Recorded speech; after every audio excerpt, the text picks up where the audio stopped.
You're muted, Paul.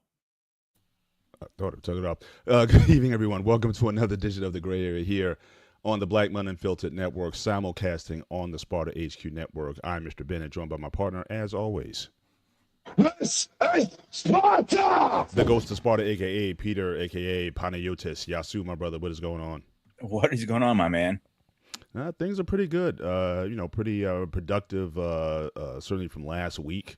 Got back on the road and did some traveling for work and for business, and certainly seeing a little bit, I guess, of the future, which is certainly can we can talk about to kind of fill some of the space as we go through the show tonight. But tonight is our call-in show. Certainly. So again, we'll be soon dropping the link for those who want to join the conversation tonight. You can be part of it tonight. So again, we've talked about in the last three shows leading up to this one, we talked about consumerism. We talked about marketing and capitalism in terms of romance. So we talked about Valentine's Day. We talked about engagement and wedding rings. We talked about the cost of weddings. And the more I see some of that stuff, the more I'm asking, for people who are so involved in consumerism, that at the end of the day, is it all worth it? And, do we need to all start making better decisions, wiser decisions in terms of how we spend our money? I mean, you do what you want to do, but at least it's just an idea that we need to start thinking more wisely in terms of where our money goes, and is the amount that you pay for, can you truly pay for love? And, so those are things that we've encountered over the last few weeks. But certainly you're free to come on up and, talk about, certainly what's on your mind. The only thing we ask is, again, we keep it respectful here. You must be on. Your camera must be on. Certainly doing the show, we got to see you ahead of time. Any kind of race, any kind of foul stuff, we'll boot you right away and we'll block you. So again, we don't have any patience for that. This is about having a meaningful and respectful conversation. And so, certainly we abide by those rules very strictly on this show. But make sure you hit the like button, certainly, as you come in tonight. Really helps us out, not only here, but hop on over to Sparta HQ Network and certainly hit the like button there. And consider becoming a subscriber to both networks, because each network has different shows, different topics that we hope they'll be to your interest. And, definitely looking forward to, certainly conversation tonight. But like I said, call-in show is tonight. So you guys can certainly, soon we will drop the link, certainly for the show. And again, you're certainly welcome to be part of the conversation. But again, just be mindful of our policies here. But like I was saying, again, a very productive week in terms of, just seeing, I guess, what the future is looking like. And, just working in production environments and seeing, what's coming down the pike. It is exciting, but in some ways it's frightening at the same time. When we talk about automation, I had an opportunity to go to a warehouse that's going to be opening up. It's already open, but we're really going to start really producing some live production volume certainly by the summer. And I'm seeing what they're doing in there. It's amazing. I mean, it's really cool in a lot of ways to see where this technology is going and what it allows people to do. But at the same time, there's obviously going to be people who are concerned about the idea of automation and the future and whatnot. So again, we can certainly talk about that. But also, it starts to count down. So it's 3 weeks away to the end of season 29. So again, my wife and I were, starting to wind this down. So by the 29th of this month, we would have celebrated 29 years of marriage. But again, as I've said, I don't typically like to talk about what's done. I'm always thinking about what we're doing. So I'm more excited about season 30 starting for us, and the plans and the things that we want to do in season 30. Got a lot of big things we're kind of planning for that. It's a milestone in our relationship. And so we're very excited about that as well. So so lots of things that are going on, and we're having fun in this time where we're not empty nesters yet, but we're certainly we're allowed to kind of go out when Peter decides to give me time off. Certainly I'm allowed to go off and do some fun things with her, and we have a lot of activities planned up over the summer and certainly around our anniversary time. So just an exciting time on both fronts, and certainly looking forward to the opportunities that are in front of us and we pay less attention to what's behind us. So again, a very exciting time, and so everything is good. But what's going on? You guys have been planning for your 30 season or 30 year, whatever you want to call it.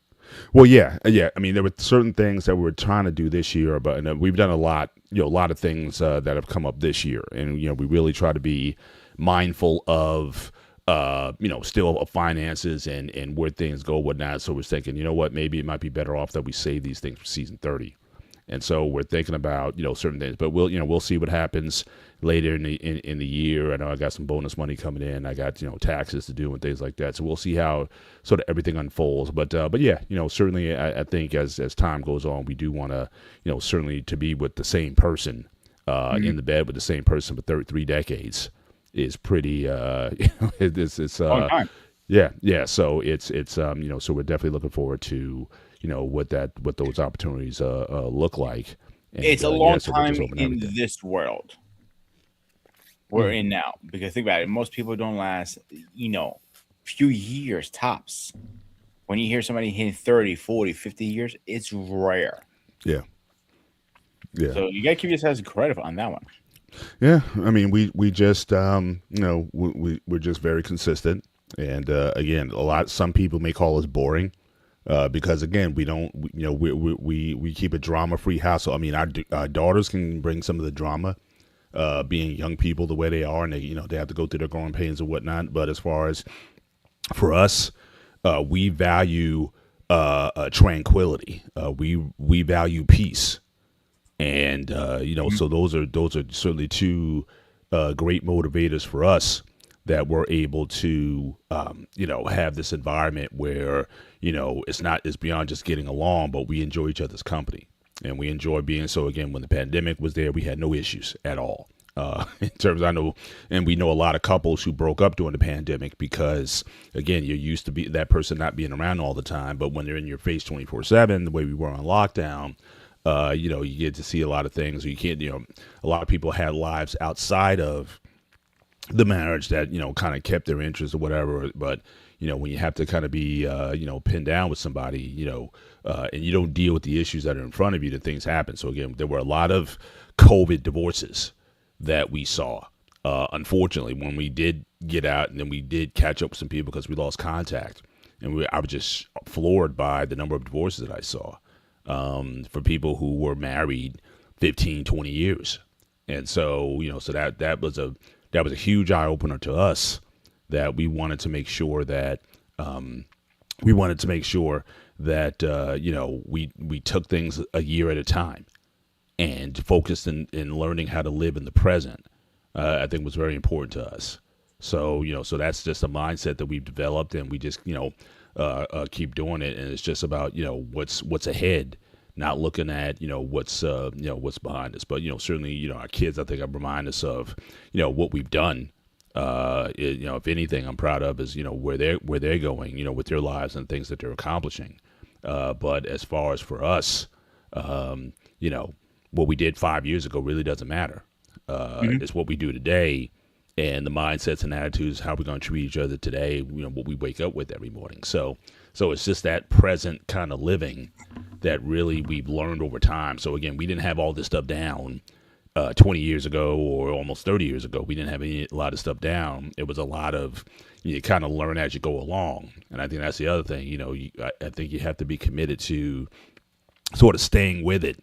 That commitment, that vow, that covenant that you made, staying there, but then, giving you some grace to kind of learn some things along the way, and having some elasticity so that you can allow people to grow in the ways that they need to grow, and giving some grace, because, you're not always going to be perfect yourself. And so, you're forgiven just as much as you forgive the other person. So it's just all those things that have, certainly led to this point. But, definitely, again, starting the countdown, 21-day countdown to the end of season 29. And it's been a good one. It's been a challenging one. It's milestones. It's seeing your kids go to the next level. I mean, my daughter's in medical school, and going down there to be able to see what she's doing, and but even now, the way things are going, just her progress, and she's really kind of coming into her own there.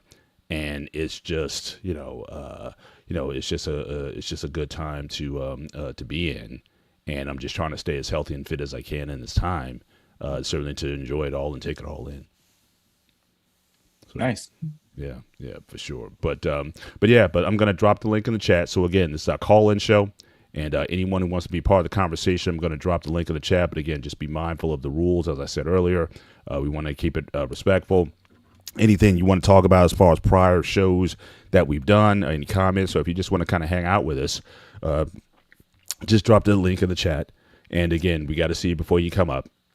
But we have our regulars, and we know who you are. So again, certainly you guys, you guys have already kind of been cleared. You passed security clearance, so I don't think we have to necessarily worry about you and and the things that you're doing. But let's, in the meantime, as certainly as we wait for people to come up, so I want to talk about a little bit about my trip. So again, I was down in Tifton, Georgia, which is always kind of special in some ways for me, because I know if you go 90 miles west of where I was, that's where all my family's from. So all my family's from that southern Georgia, northern Florida panhandle area. So typically when I go down there, I fly into Jacksonville, and then it's like a 2.5 hour drive to get to Tifton. Now, the only thing to do there's nothing to do in Tifton at all except eat. They got every kind of restaurant food that you can imagine. They got Waffle House, they got Longhorns, they got Mexican, all kinds of eateries and whatnot. So the only thing to really do down there is kind of to eat and get fat. But as far as the work that's being done in the realm of technology is pretty interesting. So again, we got this opening up a huge warehouse, and again, I won't, just for privacy, I won't reveal my employer, but certainly a huge warehouse. The one that down there is minuscule, certainly compared to what's being opened, and they double the size of that. So you talk about like a 700,000 foot warehouse that's being opened down there to help with the distribution that's happening down there. And again, there's just a lot of exciting technology that they're using. They're using robotics in this in this new endeavor. So let me just share my screen. I just want to share a video. Posted on my Facebook page. But it is just kind of a quick 90-second video I put together of the complex and kind of what's going on, certainly in that place, so you can just kind of see what's going on. And I think I got the sound muted, so I'm just going to just play because I don't want to get copyrighted. So again, these are automation robots that they're using. So these guys here, they work in those bins. Okay, so they're automated. So they go in and they go up and down like an escalator. I mean, an elevator. They're able to go up there and they're able to fill bins, store products up there. So they have a lot of those bins, and this is just a start. So like really, their initial job is going to handle about 5% of the capacity of the warehouse, but certainly in the future, that may go up to 15 to 20%, depending on the needs and how the capacity grows. So all these tall bins that they're able to go into, and so those robots, so they carry a bin, they go in, and when they come down, they go into this picking station. Okay, so again, any merchandise that's brought down, you can certainly go in, take from the bins that are there, and so they come up that you can unload, and then they go right back and into service and pick something else up or what have you. And each one has a particular name or naming convention to them. So again, this one I thought was interesting, from Toho. So again, I'm a huge Japanese monster fan. So Toho Studios in Japan. You have the movie studio there, but each one, there's one I think named Judy, and there's just all kinds of naming conventions that they have there. Now these guys here, these are sorting robots. So again, you have the what they call the white ones, the Exotech robots. They kind of go up and down and they store large quantities of product. But then when things come down, they're able to be sent for these little yellow guys. And what these guys do is they take the product and they put them into packing bins for workers on the floor. They pack the merchandise that's being brought down. And so they work off of this sort of highway. And so the black highway that they're on, there's a lot of electronics. There's a lot of technology on those tracks. And certainly these robots, they follow these tracks, and there's the sensors that are built in place where that prevents them from running into each other. So if you saw a little bit earlier, there's a lot of them. And so, how do you prevent these guys from running into each other?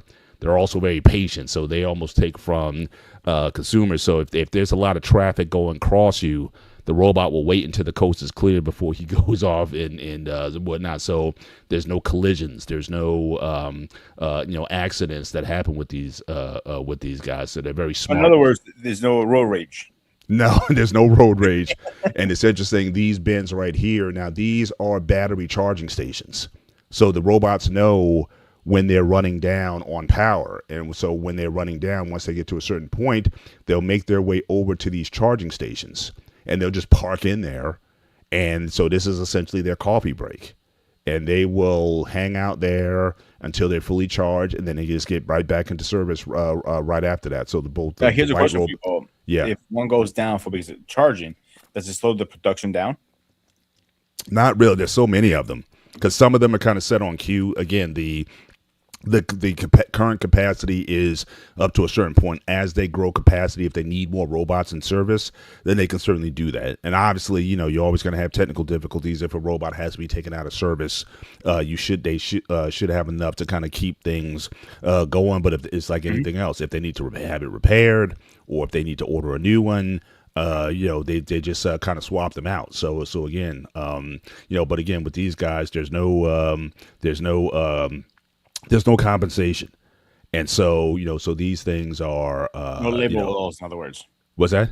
No labor, no robot. Yeah. Not yet anyway. But so they go into these bins to charge up, and then they just come out on their own and they just kind of go up and down the track. Now here's where, so again, you have a manual picker, human being who will load these guys with merchandise.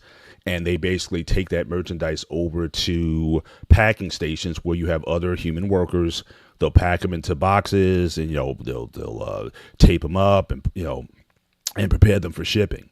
And so so again, you put the merch on, and the robot, he's just gonna go on his merry way, and he goes all the way down to a packing bin. He puts the merch in the packing bin, and he goes up to pick up his next load. And then you also have, once the boxes are packed, as far as packing labels and whatnot, you have the machines that put the automatic shipping labels on it, so for each package that goes down. So again, it's just a very, very cool thing to watch. Mm-hmm. But then we also have to be mindful of the ideas of, what does this mean and what does this represent? Certainly for all of us in terms of, capacity to work. So we got some people in here. So again, we got Ali. Appreciate you being here tonight. Obviously, I got Anton. Always welcome in the place. Really appreciate, certainly really appreciate you being here. Supporting us always. Certainly in these spaces. And so, so we're here, seeing, a lot of this tech that's about to be implemented. But we also have to talk about what the ramifications are of automation. So this is just in the U.S., it's happening across the world. And people are concerned rightly about, what does this mean in terms of labor, in terms of employment and things of that nature. And so, so what are your views? Again, the line is open. So again, it's already been dropped in the chat. Anybody wants to come up with us, the link has already been dropped. So if you want to come up and be a part of the conversation, you're more than welcome to do so. Again, just abide by our rules as we said. And be a part of it. But what are just your initial views of automation, and what do you think is a more a positive, a net positive, a net negative in your view? How do you view it? I think it's a little bit 50-50, Paul. I think it's a positive and a negative. Positive because automation makes our lives a lot easier. The negative, a lot of people are going to start losing their jobs too. Mm-hmm. That is the scary part of it. But we're heading that direction anyway. So the automation is every company is going to do it at some point. So McDonald's is already doing it. They have a lot of stuff that they had a human being doing cooking wise. Now they have a robot doing it instead. Mm-hmm. Giant supermarket, Walmart supermarket have this. I'm not sure what it's called. It's like a robot that goes and cleans up the floors when you make a spill. Mm-hmm. They're all over the place. Yeah, I even see like they got these security robots If you see them like in your supermarkets or whatnot, they're kind of going around and they're kind of just, videotaping and everything, just, watching everything that goes on. So they kind of just, in the aisle and whatnot. So yeah, but but honestly, I mean, automation has been happening for almost 50 years now, right? I mean, who remembers, if you're a wrestling fan going all the way back, who remembers Dusty Rhodes and his Hard Times video? And he talked then about in the 80s where you had a lot of the auto manufacturers when they started to employ robots in the factories. And you had a lot of jobs that were displaced in the 80s because of technology, and what happened in steel plants and things of that nature as well. So there's always been some kind of automation that has been happening for quite some time now, certainly since the 80s. And now we're seeing, again, new iterations of it, again, with these automated robots and AI that is, really starting to do even a lot of the mental tasks. Initially, they were brought in to do a lot of the physical tasks, but now they're also starting to do a lot of the mental tasks also in the solutioning of it. So, so people are, obviously you have certainly have a right to be concerned about it. Now, some people will say, well, look, start your own business or, put yourself into an area where, you have to, where that can't be automated. And maybe in a lot of ways, that's also, I guess, if you want to say a positive of it, is that just like what happened with the auto manufacturers, just like what happened with the steel mills and whatnot, you may have to change, right? They say a lot of people, you may change jobs 10 times in your life. And so, so certainly one thing that it'll teach you is not to become comfortable in one area thinking, oh, I got a job for life or something like that. I mean, that hasn't happened certainly in this country for decades now. Now, my dad, when he worked at what was then AT&T or Bell, Bell Atlantic, whatever the entity was. Yeah, it was that kind of thing. And if you were part of a union or something, you had a job for life. And the same model, interesting, because I shared a video, I think within our group some time back, about in Japan, the Japanese model was such for many years, especially after World War II, where if you had a job in Japan, you had a job for life. And that kind of model really was the fabric of their society for decades. But in recent years, all of that has kind of come apart at this point. We have, they're starting to encounter problems with, they can't make those kind of guarantees anymore in terms of, job security and those kind of things. And now with automation coming in, then it's really going to be an issue with, with people in terms of, how do you ensure your future? And again, some people would say go into investing. Some people may say get Bitcoin. People may, people come up with all kinds of ideas in terms of, being self-sufficient or self-employed or what have you. But that's not a guarantee either. Most people who become self-employed are not in business after 5 years. So, you have so everything is going to be about risk. But I think one thing is for sure, just in this society that's fast changing, you have to be ready and you have to be agile to move into a particular sector. I know you talk about your background. I mean, you got certified as an auto mechanic, right? Mm-hmm. And auto mechanic, bartender, martial artist, and now cook. Yeah. So again, a person, yeah, absolutely. Yeah. Reminds me when the robots were added to assembly lines. Absolutely.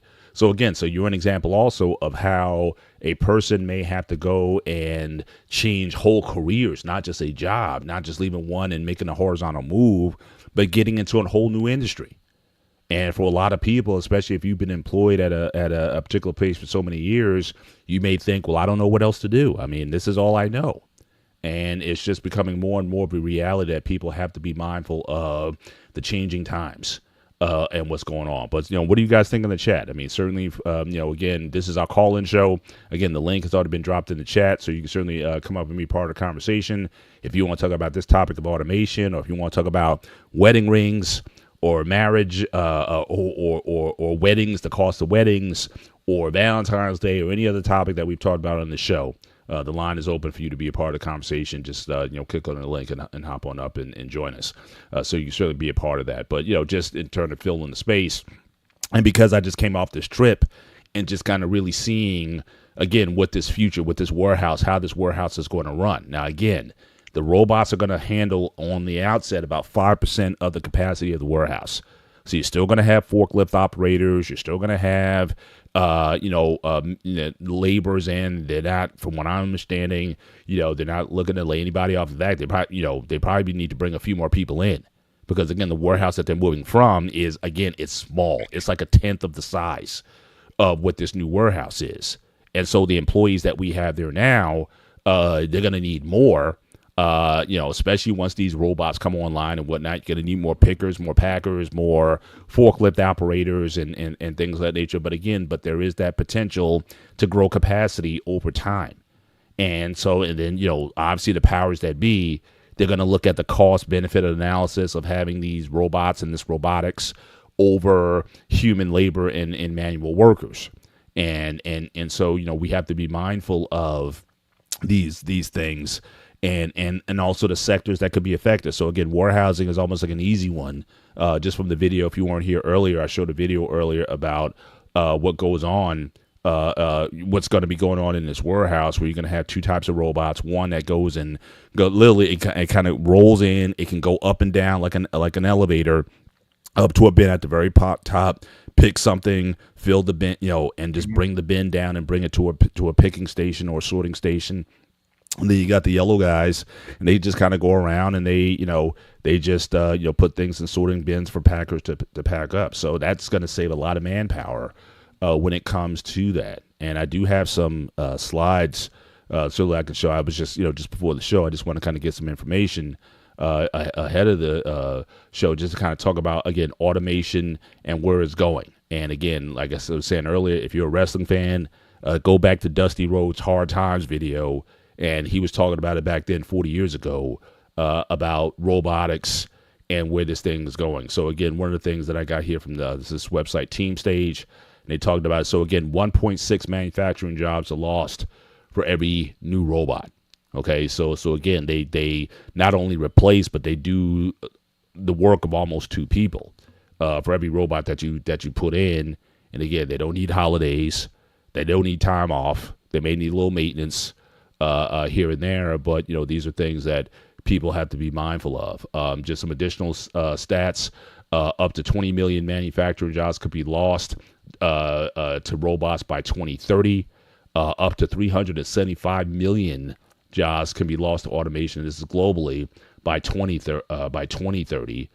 Jobs that require a bachelor's degree, and have certain positions, I think they can certainly be replaced to robots by 24%. So again, that's certainly something that you need to be mindful of. Just a few more stats here. Again, these are the areas that really, what areas are really going to be affected the most, and where in certain jobs you wouldn't even think of. But they're talking about, again, waiters. So we talk about just going to McDonald's and you don't even have a server anymore. Like, well, to McDonald's, may I help you? I did that for 4 years, by the way. But certainly waiters or people at the front desk, 73% potential job loss. Sorters or shelf fillers in stores. Again, you saw those robots that I showed earlier, 72%. Bar staff. So again, you were saying yeah. I mean, if you can kind of go and just order your drink, and you can go to, it's almost like now when you go and you go there and you have the automated machine that can fill your drink. So you want to go in there, you want a Coke, right? And in fact, they got the Coke machines where you can dial up.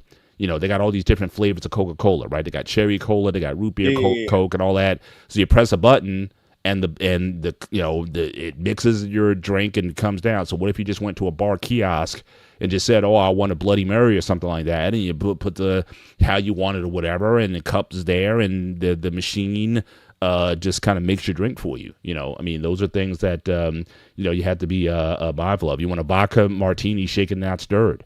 In the near future, you could have a robot that's doing that. Teachers, potential for automation to replace teachers, 20%. Those in medical practitioners, potential for 18% in terms of job loss. In the future. So again, some of the positive sides of automation, because like you said earlier, it's kind of a 50-50. Childcare work demand will increase by at least 100%. So again, work positions such as child and elderly care are expected to be on the rise in the coming years as they are difficult to automate. So the number of healthcare jobs created by automation in this industry, both directly and indirectly, is expected to go up by 130 million by 2030. AI is going to create 2.3 million jobs. Automation will create 133 million jobs, but it's already 2025. But again, to create these robots, right? I mean, obviously these robots are being created and they're put into storage. You need the software and the tech developers and whatnot to put this together. So again, it's certainly created new industries because of that. Again, 33% of positions in the U.S. in the last 25 years have never existed before, because of robotics and AI. And again, the big thing, as you were saying earlier in your life experience, 54% of workers will need to acquire new skills because of this AI. So again, you might have been in an industry that was replaced because of AI, and now you find yourself in a position where you're gonna have to you're gonna have to go out and do something else. Now, another stat that I didn't share earlier, and this is a really big one, up to 70% of jobs that could be automated are held by women.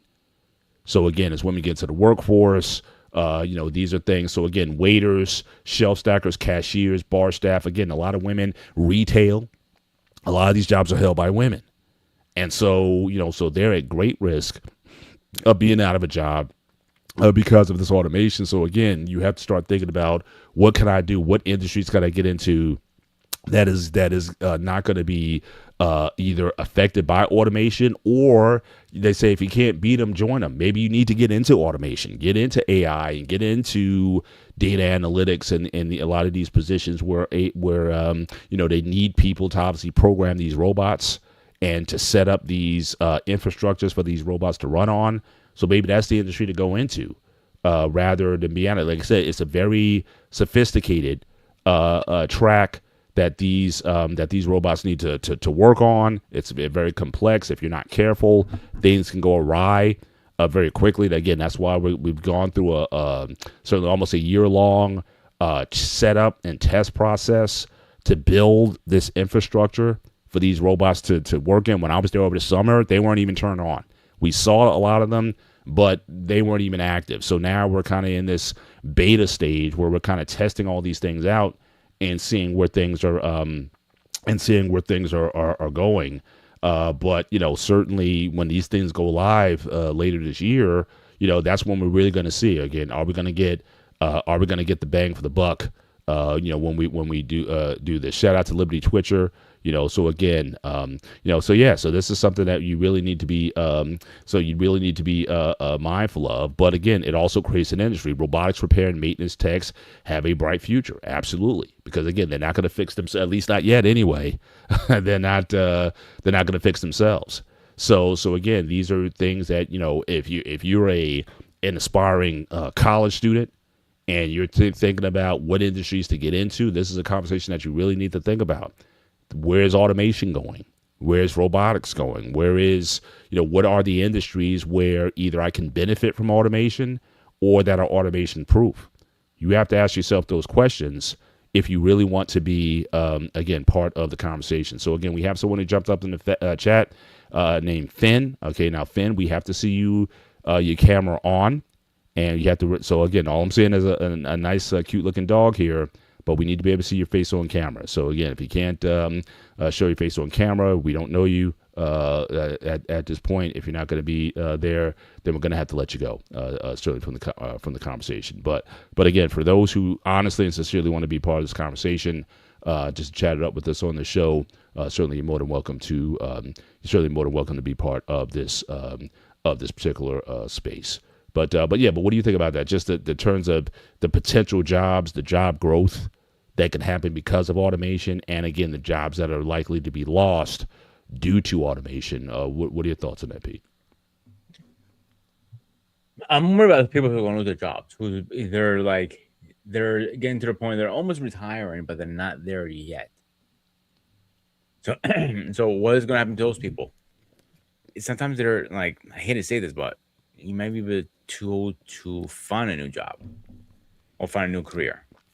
If you're like only like 5 years away from retirement, then what to those people? Well, I think that's a mindset, and I think we have to really get away from that. I'm a lot of people would say that I'm close to in a lot of professions that I would be close to retirement age, but I'm still in my mindset. I'm still open to opportunities and experiences. I think the one thing that's really sustained me over the last few years is that I'm not saying, I'm too old to learn something new.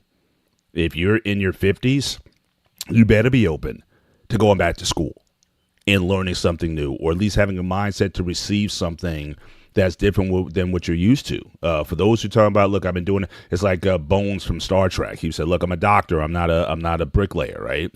Well, sometimes you got to do, what is required, not what you want.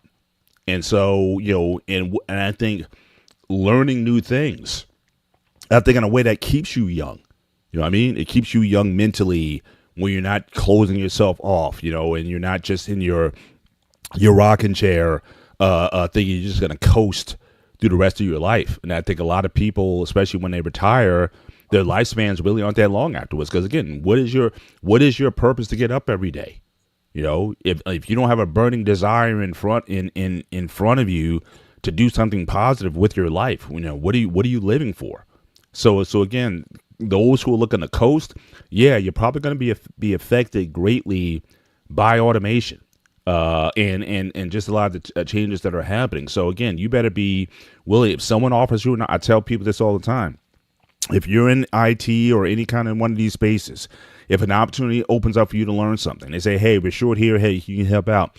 Take every opportunity that they give you, because that is something that could help you down the road. What employers are looking for these days is flexibility. They're looking for the ability to adapt. Can you adapt to new changes and new circumstances?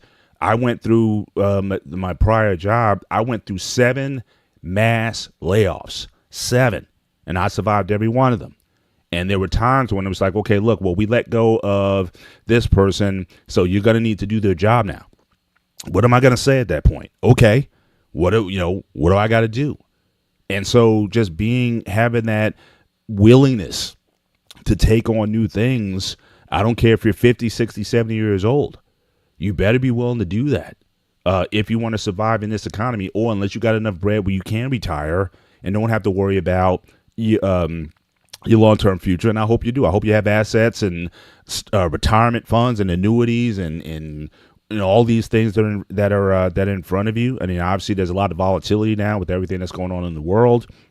You don't know how to safe and secure things. I mean, guys who are really into Bitcoin and a lot of these other exotic products, you don't know what's going to happen in the future. I wish you well. I don't want anybody to fail. I'm not hating on Bitcoin or any one of these other stock exchanges or other ways that people are looking at things. I hope it's safe and secure, and I hope it can become a true alternative to traditional monetary products. I really do. It's not hating, but again, nothing's guaranteed. If you're trusting that Social Security is going to be there for you, certainly in the future, those are things you got to be mindful of also. So I think these times, because of the changes, because of the robotics and everything that's going on, I think you have to take a mindset that says, look, I can't stand still. Yes, it was great. I was comfortable where I was, and I appreciated all the things that I was able to do. But you better get out there and really start thinking about what can I do in the future. You're never too old, certainly, to learn anything. But people who have that mindset, you will be left behind if you continue with that mindset. Oh, I'm too old. Oh, I'm 5 years from retirement. I can't learn anything else. You better get over that real quick, because again, if you don't, then again, this is what, again, for those who are coming in, later, this is what we're looking at. So again, these robots, these automated units. So they go into these packing bins, and they can go all the way up. It's kind of hard to see them when they're going up and down, but they can go to any one of those shelves from the bottom to the top, and they can pull inventory down, and they can put it into these picking stations for, again, laborers to then take it to the next level to pack it or to send it out. And so these guys, again, just like I said, any other robots, they all have names to them. Like I said, the one that's coming up here, his name is Toho. So I kind of picked that one out because I'm a big Toho fan. But these guys here, these are your sort of sorting pickers. They take merchandise to the packing stations. But this is real. There's about 300 of these guys currently in the warehouse, and they can always upscale these guys to do more. Those stations, like I was saying earlier, if they need a coffee break, right? They basically park themselves into these battery packing stations, and they can kind of just hang out there until they're fully charged, and then once they charge, they go back on the floor and they go right back to business. Okay, so again, they can take care of themselves, certainly to a large extent, and you can control what they do. So again, if you want to sort of take them offline, they kind of all auto park themselves. When you're ready to start, start the process and start sending goods to the picking bins, they all kind of assemble and line up, and one comes right after another, and you can just kind of pack them up, and it knows where to send things to the different stations depending on what the product is. It kind of knows where to send things because there's certain stations that pack certain products. It's already built in there. They already know how to, certainly they already know how to do that. So again, in this case here, this guy, he's going to be again packed up. So he's going to put something there, hit a button, and he already knows where to go. All right, so he's going to take it exactly to the place where he needs to go, and he's going to dump it off. And then the packers, they're going to take the merchandise and they're going to pack it into boxes. And those boxes are going to be, once they're packed up, they're going to get stamped. And, so again, you got this automatic, this system's called Panther. So they're going to just automatically just pack this up, and it's just going to be ready to, go. So again, this is the future, in terms of where, certainly a lot of this is going. And so you have to be mindful of that, when you are, looking at that. Shout out to Indigo Major. Certainly appreciate you being here. And like I said, the link is open. I'll drop the link in the chat again for anybody who wants to be part of the conversation. Again, we're talking about just automation just to fill the space, but any other of our prior shows. So we've talked about weddings, the cost of weddings, the cost of engagement rings and wedding rings, the cost of Valentine's Day, so how romance really is a big moneymaker for a lot of people. It's $30 billion in Valentine's Day just by itself.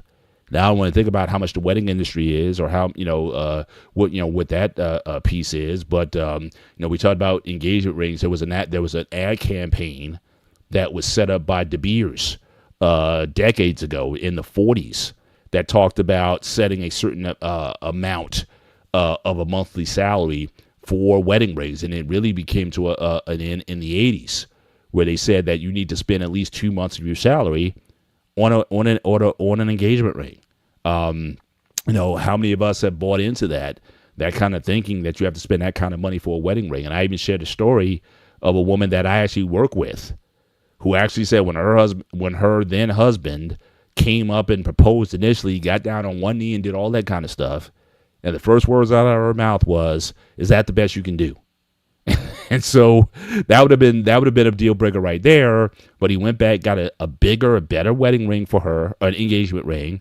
And then after a year or so, she got tired of that. And then she intentionally lost the wedding ring in the sink, and he had to get another one simply because she got tired of the one that she was wearing. So again, I don't think they're together anymore.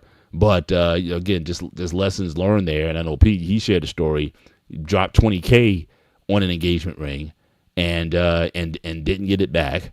And so what we also talked about is, again, if you're going to be part of that, you need to know to certainly make sure that you know the laws in your state, because you should be able to get, in most states, if you give an engagement ring, if the wedding doesn't go through for whatever reason, you're able to get your engagement ring back if someone doesn't want to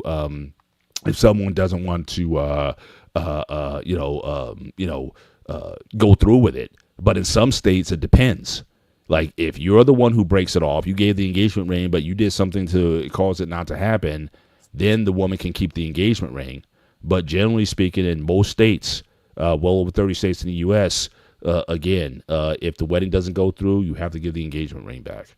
And so a lot of people don't know that, or a lot of people aren't doing what's legally necessary to ensure that they can get back their property in full. And if the person wants to do something stupid with that wedding ring or with that engagement ring, then you have every right to you have every right to want financial compensation for it. If they go and just destroy it or damage it or throw it away, they got to compensate you for that ring.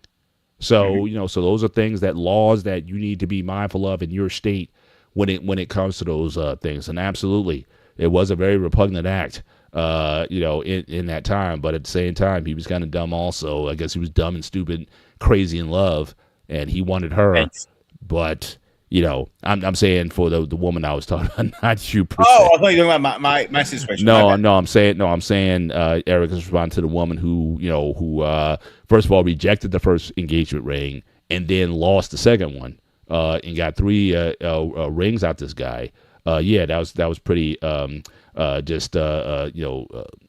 something to think about. And yeah, it was a very cringeworthy story, and it was even the cringiest thing was that she was even willing to share that with us in the office. So You know what, dude? That's something you don't share in a work setting, I think. That's something you keep to yourself, like you're a gold digger. I would think so. All right, so we got a guest coming on, Indigo Major. So Indigo, you're gonna ask if you can share. You don't have to necessarily share on camera. If you can share your just your picture so we can see who you are, and then we can bring you on, and then you can be in the. Oh, that's Indigo Major. Wait a minute. You went. Hang on. How can you change? You got this brand label Lost in Translation. That's right. Which is, how can you do that to us? I don't know how to take this. I got a new album dropping, man. Okay. This week and next week. I got singles dropping Friday, so I've been pushing it. Congratulations. Thank you, sir. Thank you, sir. Awesome. And that's so great. So You might what's have to going on bring with him you? as a guest soon. That means. I know. So what? Bring you man. on as a guest. Talk about this. You've been, Yeah, man. certainly. I know you have a long, music background and whatnot, but I know you've been seriously putting in some work in this music business in recent months. And I would love to, chop it up with you and talk about that process in terms of, the drive now while you're picking it up at this point in this season in your life would cause you to do that and to talk about your work. But I have man. What's I have that? a great idea for Lost. Lost. Me and Paul, we need a custom theme song for the gray area. I think you should hook us up. I got you, man. That'd be dope. I got That'd be you. dope. If it's coming from you, that'd be dope. Yeah. I got you. I All got right. you. Well, what's on your mind, sir? So we've been talking the last few weeks. We've been talking about, again, the cost of things, and the cost of romance and all these things. And just tonight, like I said, I just had a trip last week talking about this automation and these things that are coming. And like I said, it's I admit it's cool. I'm a tech guy, so it's exciting seeing these things in action. And where this stuff is going, but certainly it does cause concerns for certain people in terms of, prospects for potential work or whatnot. But my thing is, again, if anything, it causes you have to think about what I want to do with my life, where things going. You can't just depend and rely on things like that anymore. You have to be very intentional about what you want to do, and then have the flexibility to move if an opportunity or space dries up. What is your next move going to be? So I think on the whole, I think a lot of these things are going to be a net positive for people to get out of old ways of thinking. But what say you? Because you also have some experience in the tech space as well. So what's your take on automation in general, or any other topics that we talked about in the last few weeks? Well, automation is inevitable because it's just one of the things that people are not going to really push back on. Nobody's going to really push back on labor. Anytime you want to get rid of labor, people always for that. Now, when it comes to creativity, then that's going to be a problem. But at the end of the day, it's about what you put into the system versus what you get out. The human element is always going to still be there. You know what I mean? Yeah. AI can only do so much, so it still relies on human ingenuity. And I think that's where people can thrive in this new space, coming up with different ways to do different things, how to conceptualize things. Even coding is something that still is automated to a point, but you still have to have the imagination as for what is this for? What is it going to do? Yeah. How does it benefit the company? How does it benefit overall public? Right. And I think as long as it stays in that particular lane, I think people should be fine. They would just switch over to something else that's a little bit different. I've been seeing a lot of people going back into agriculture now versus working in corporate America because it's less stressful.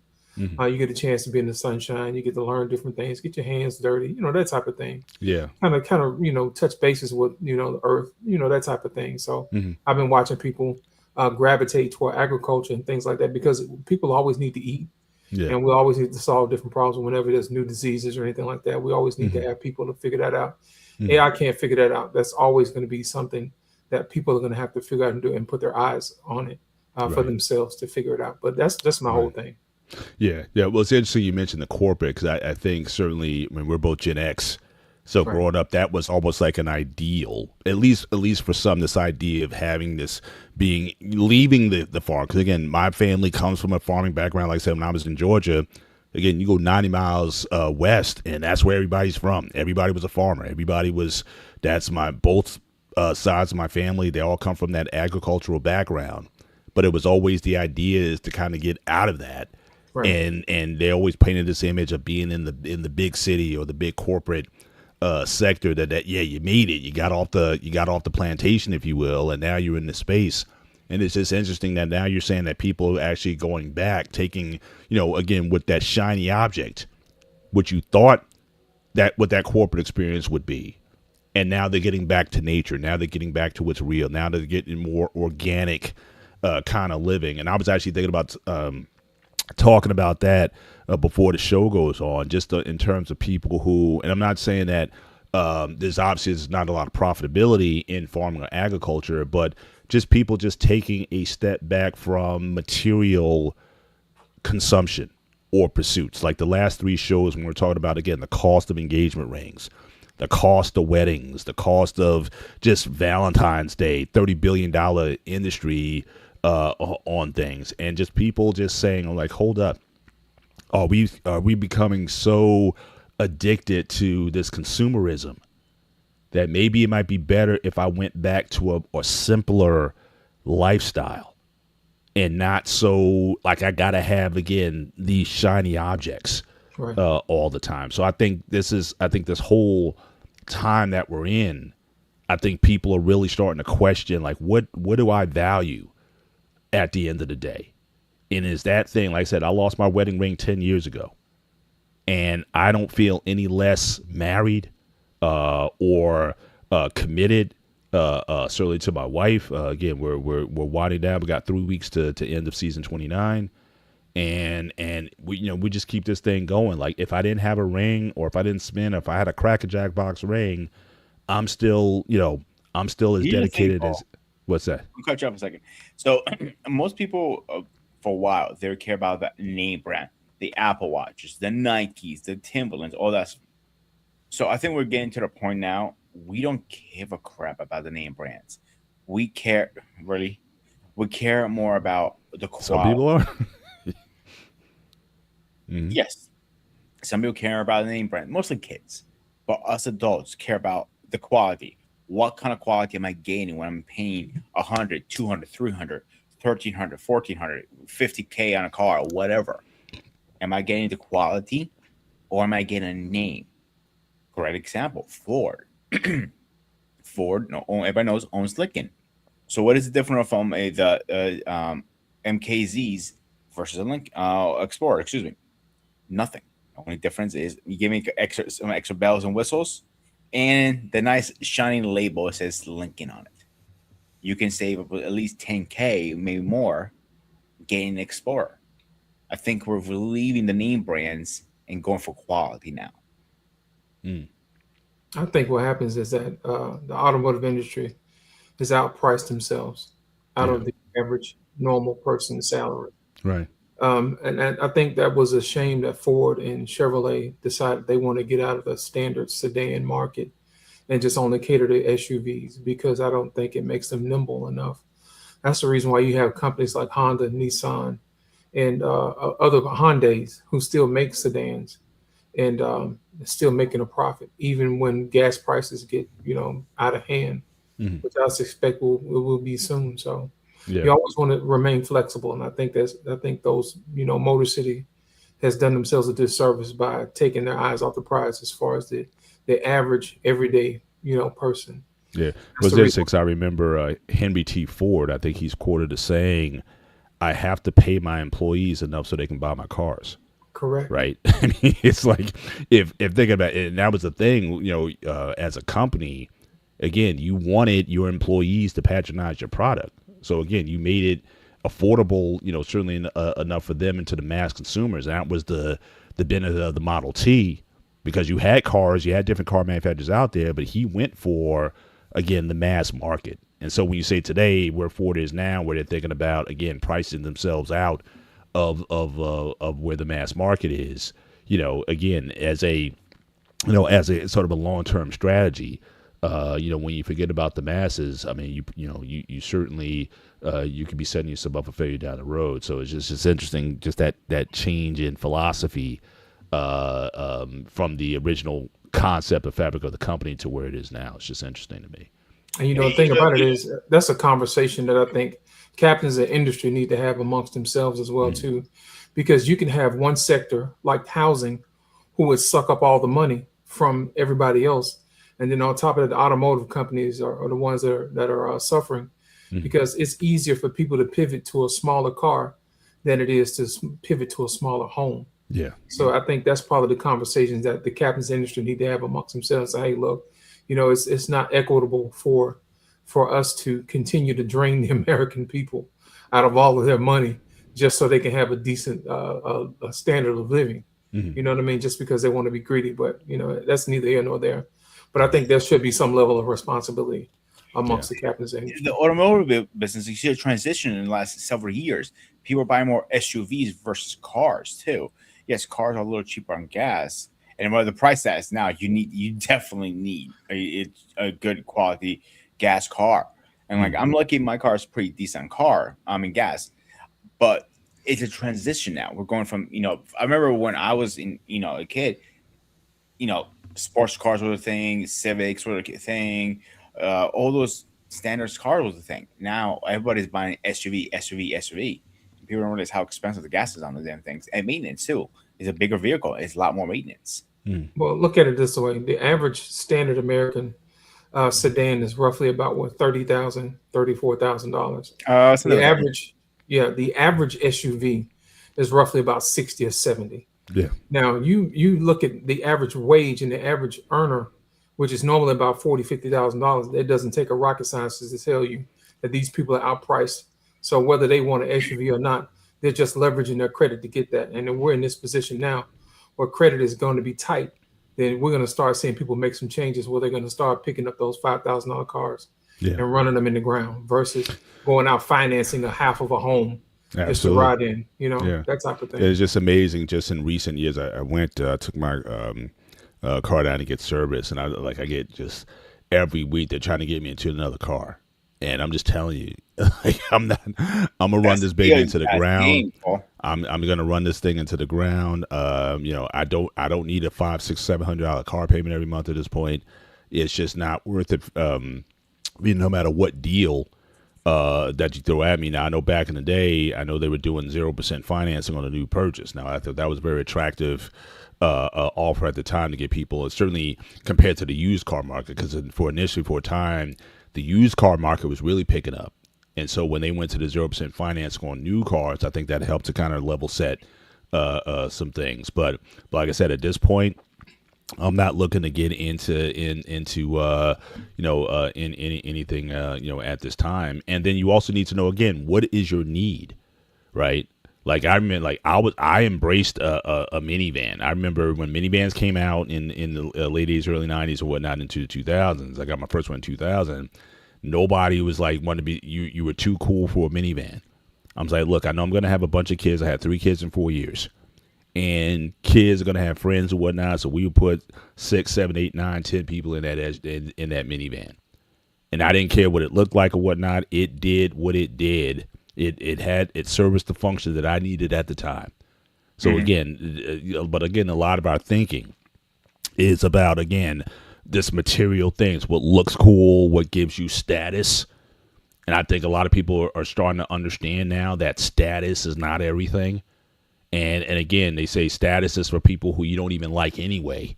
You know, who you trying to impress at the end of the day. You get what you need for you and your family and whatnot, and who cares what anybody else thinks. But keeping up with the Joneses and all these things, well, because this person got something, then I got to get it too. I think, again, we can't afford to have these kind of decisions being made when it comes to anything. So again, you know, engagement rings, you know, a friend of yours, they spent 2 months salary on an engagement ring. If that's, look, if that's good for them, but look, maybe you can't afford that. Or maybe, like I said, you got your grandmom's ring or whatever. Now, again, the woman that I'm marrying, if she can't accept that, then maybe she might not be the right one for you. You know what I mean? So you got to know who you ride and dine with. And I love when you talked about CQ, when, again, he bought his wife a very inexpensive engagement ring. 10 years in, he got her the bling ring. You know what I mean? So, and again, that's a great strategy. Also, again, if you're playing the long game, but you're spending so much of your money on trying to impress someone. You know, we all know about the dating. Okay, well, you're too expensive for Cheesecake Factory. You want Del Frisco's on the first date, and all these kind of standards that these women are setting up, that, oh, I deserve this and deserve that, or I can go there myself, so I want to date also.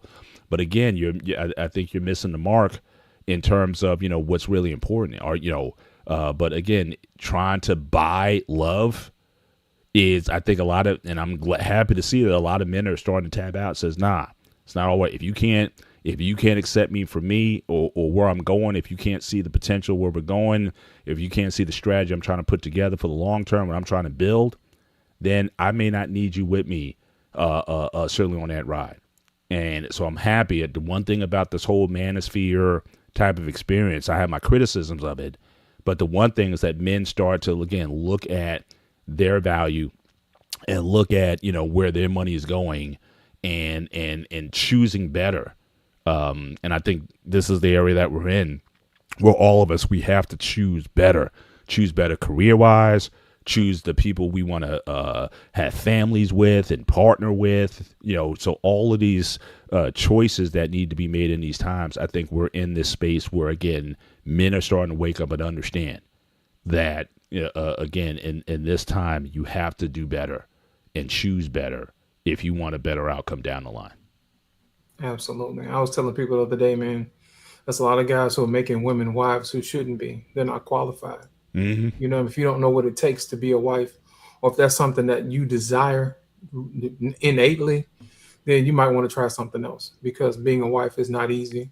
It's not glamorous, but it is rewarding if you marry the right man. So I tell the fellas all the time, make sure that you marry somebody who's worth marrying.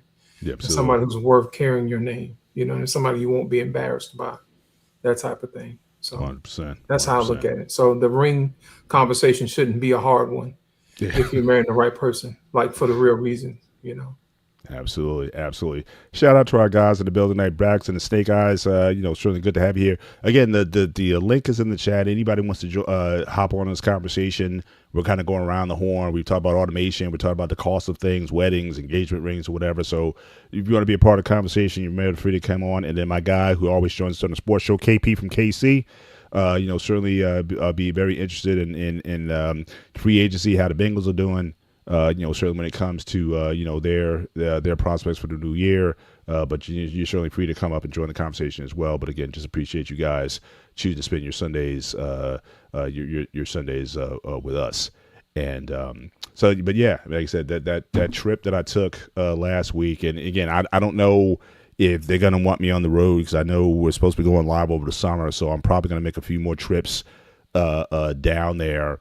And to me, that's a privilege also. I mean, the idea that, you know, they're kind of put me up on the company's dime, so I don't have to pay for nothing, you know. So I think one thing that I've learned in recent times, because people tell me, is like, Paul, you just take everything like in stride, like you just, you know, you're the same all the time. It's like I just feel very fortunate that I'm exposed myself at my age, that I'm exposing myself to new experiences, to new things, to travel, business travel, And like I said, that's just the season I'm in now. This idea of living in the present and enjoying the present. New experience. Well, I took my wife out last week to Peterton, New Jersey Pack. We saw George Lopez last week. I was like, I've never been there. It's like, she was looking at me. It's like, what? It's like, now all this time I've never been there, and it's like everything seems new. But I see so many people where it's like, it's hard to impress them. It's like, sometimes like, again, I hold my tongue, but you go out with people, again, you're eating a meal that you didn't pay for.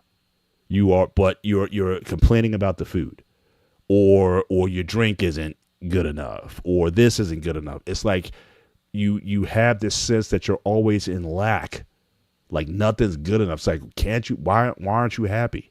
And are you trying to fill that happiness with these things that can't give you happiness at the end of the day? And so I think that the reason why I'm able to enjoy and have this sort of mindset is because, again, this idea of the present. I like talking about back in the day, but I don't live back in the day. You know what I mean? It had its role, it had its time, it helped to shape me in certain ways. But again, the present living and to just kind of take everything in, it's just a different level of existence, and it's contentment. It's not complacency. It is contentment.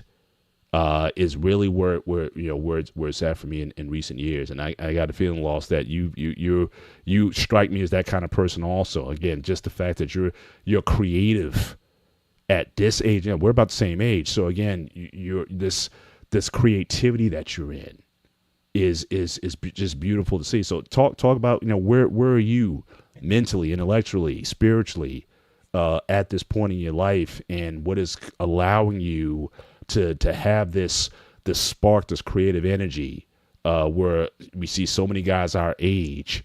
It's just like they might be in their mid-50s, but they're like 70 years old. And I'm saying to them, it's like, dude, you got so much more to live for. You got so much you can give to the world, but you're sitting on your gifts. You're sitting on, what you could be doing. And so talk about, where you're at, when it comes to this sort of thing. Here's my thing. Music has always been a part of my life. It's just one of those things. I think that technology has finally caught up to what I can actually do now. You know what I'm saying? It's now my imagination is the ceiling. You know what I mean? It's no longer the floor. I can actually do things and imagine things I've always wanted to do. So now that I have that opportunity, I'm going to do that. And plus, I have inspiration from other places. Yeah. You know what I mean? That allows me to expand on different topics, which I really enjoy. But outside of that, man, music is something that never gets old. A lot of times people think that you have to perform to do this other stuff. But if you got a song in your head and somebody else needs to hear that, I think you owe it to the world to get that type of thing out. So that's the main reason why I decided to pick up where I am, because I've always done music. That's not an issue. But now that, everything is cheaper to do it now, you don't have to wait on, a studio. You don't have to wait on other people to come in. You don't have to do any of that. So now it's just me and my computer and my imagination, and we can get busy without interruption. I can get up in the middle at 3:00 in the morning and complete a song versus waiting on somebody else to send it back and forth and to play instruments and all this other stuff and vocals. I don't have to do that anymore. So now I can pretty much handcraft stuff how I want to do it. So that's where I am right now. And like I said earlier, the album fully releases on the 20th of this month, and I got 2 singles that drop on the 13th, which is this Friday. Oh, and it's going to be releasing everywhere. So you're going to start to see a lot of people listening to what you guys have been enjoying for the last few months since October. So I'm looking forward to it. We got in the back, we have Black Man is Fair in the background. So again, we're going to ask if you can just share your camera. Again, we need to be able to see you certainly before we bring you up. If you can do that for us, and then certainly we'd love to bring you into the conversation. But again, that's something we require, especially if we don't know you. We want to make sure that you can you can do that. So I'll wait for that. But if you can share your camera in the background, no one's going to see you. But if you can just share that so we can identify you, and then we can bring you into the conversation. And anything you want to share in this conversation, you're certainly more than privileged to do so. My man Anton, you're in the background. Certainly, again, the link is out there if you want to join. If you want to join this chat, you can certainly do that as well. But certainly appreciate you coming up. So again, we have Black Man is Fair, who is up in the background. Good evening, sir. Welcome to the Gray Area Show. How are you doing today? Peace and blessings. Peace and blessings. Yes, I'm doing Likewise to very you. well today. Very well. Likewise. Thank you. Good to see you. Good to see you. What's on your mind? I'm just basically trying to get a handle on the conversation. I see the title, Say It With Your Chest, the gray area. So I'm just trying to get a handle on what that is. So basically, so the format of the show, every 4 weeks we have a call-in show. And so we have different topics that we do every week. And so it gives we don't have a lot of interaction with guests when we're doing these shows. So we always give people a forum. So on the fourth show, the call-in show, we give people an opportunity to come up and share or vent or anything that they might have had a disagreement with. Because a lot of times if they'd be in the chat, they'd be disagreeing with us.